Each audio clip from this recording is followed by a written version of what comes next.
Assalamu alaikum, barkanmu da sake saduwa a cikin wannan sabon shirin mai suna zanen zabo.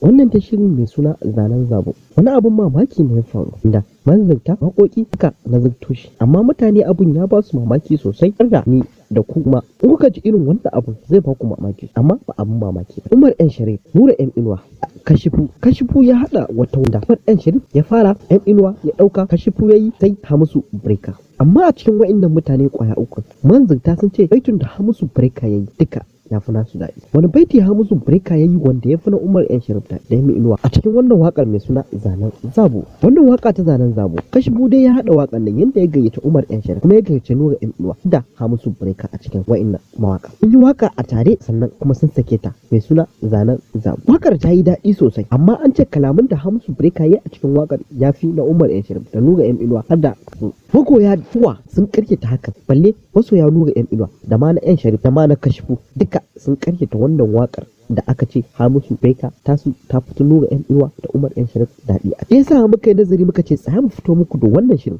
dan kuma magoya bayan ta tantance mana baitin nan da Hamisu Breaker yayi ya fi na Umar M Sharif da Nura M Inuwa daɗi har da Kashifu. Sannan za mu fara sa muku waka kuma ku ji wani baiti M Sharif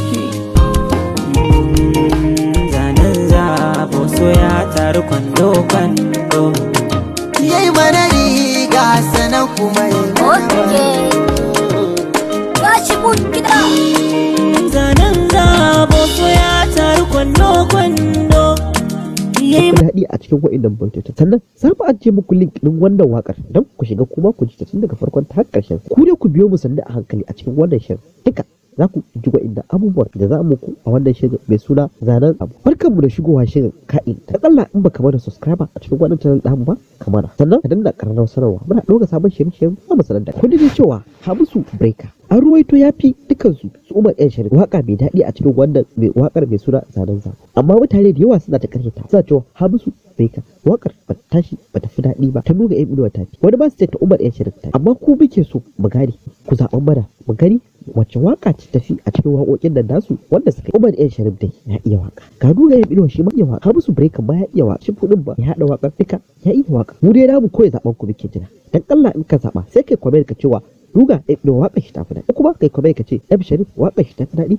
ko kuma kai comment ka ce Kashifu waƙar shi ta fi daɗi, ko kai comment ka ce Hamisu Breaker waƙar shi ta fi daɗi a cikin wannan shirin. Mu da namu ne muna jiran ku, sannan muka zaɓa sai mu gani to waka ce ta fi daɗi dan zaɓen ku shine zaɓen mu. Mun gode sosai da zaɓen wannan channel ta mutu duniyar mawaƙan Hausa. In kuka biyo mu sana'a ku za ku iya samun shirye-shirye masu daɗi fiye da wanda muke mu. Ku dai ku biyo mu a cikin wannan channel ta mutu duniyar mawaƙan Hausa. Dan Allah a bada subscriber kana a danna ƙarfin sanarwa muna ɗauka sabon shirye-shiryen za mu sanar da ku. Mun gode sosai.